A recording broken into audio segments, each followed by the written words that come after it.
Welcome back to the Oxendine Law Podcast. Jarrod Oxendine and Christine Palmer. Here again to help you with your family law and divorce needs. Today we're going to talk about something new that we haven't talked about, and that is how divorce will affect your estate planning documents. In other words, why you need to update those documents after you get divorced.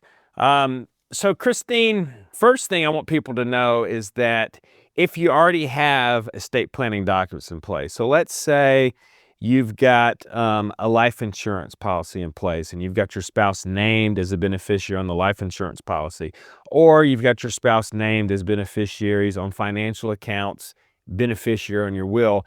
If you've already filed for divorce, you actually can't change it during the divorce process. There's actually an order that applies in most counties in the state of Georgia that goes into effect on every single case that's filed that actually says you cannot change those things while the case is pending. And the reason is if something happens to you during the divorce before you've separated your assets, then that person should be the person to inherit those assets. And so courts don't want you changing beneficiary designation while the case is pending. However, that's different once the case is finalized. Right. Once the case is finalized, you know what's yours, you know what is your spouse's, and they're entitled to that and nothing more. So at that point is actually very important for you to go ahead and update your beneficiary designations on your life insurance, on your financial accounts, update your will to change your beneficiary from your spouse.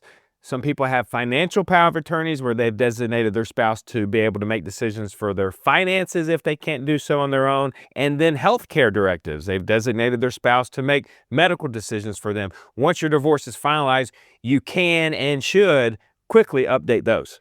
That's right. It prevents a situation in the future. The divorce process for everyone is complicated. Even like myself, I'm divorced. I do divorce law. That doesn't mean I didn't run into things. I'll give you guys a pro tip. I had no idea when I got divorced personally that if I didn't update my W-4 form, I would owe a lot of taxes the first year that I was divorced.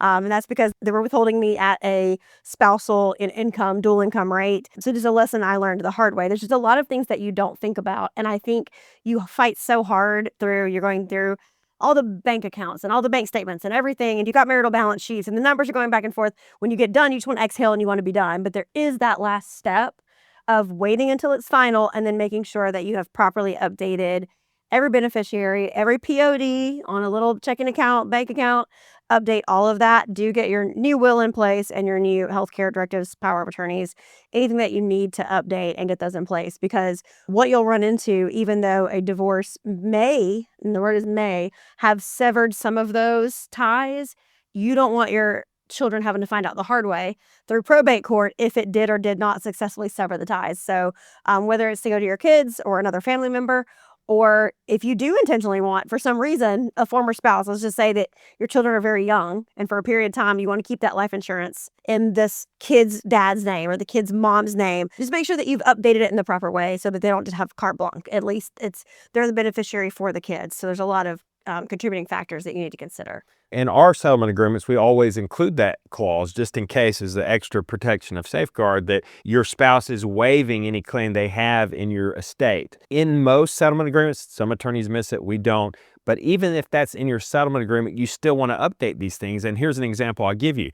Okay, great. You've got a will that you prepared years before you got divorced. And obviously you have a settlement agreement or a divorce order in your case that says the other party waives any claim they have in your estate. That probably would be okay. You don't want to have to put yourself in that situation arguing otherwise, or your heirs. You don't put your heirs in the situation of having to argue, well, even though the will says the ex-spouse gets all the money, that predated the day of the divorce and they waive their right. That may be successful, it may not. But think about a financial power of attorney or an advance directive. That's not waived by signing the settlement agreement. So when somebody signs that settlement agreement in their divorce, it says they're waiving any right they have in your estate, and then you pass away, but you still have a health care directive that appoints your ex-spouse as a person in charge of making medical decisions for you. That's not waived by signing the settlement agreement in your divorce case. Do you really want to be in a situation where you are incapacitated in the hospital and you can't make decisions on what type of medical treatment you want, and then they call your ex-spouse to come in and make those decisions for you?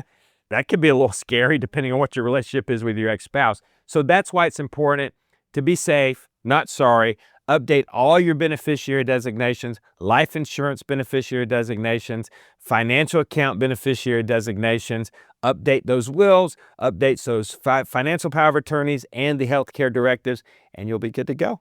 Pretty straightforward. Again, we try to keep it straightforward for you guys. Thanks for joining in. Again, offices in the greater Athens area, in the greater Atlanta area, located in Sewanee. So we're serving all of Metro Atlanta. We're serving all of greater Athens area. That's going to include Oconee County, Clark County. We got Jackson County up there, Barrow County, Walton County. So we are certainly here and able and ready to help anyone in those areas with all your divorce and family law needs. Make sure you subscribe wherever you're listening. And don't forget to hit that subscribe button on YouTube so that you'll be the first to know about additional podcasts. As always, we appreciate you joining. See you next time.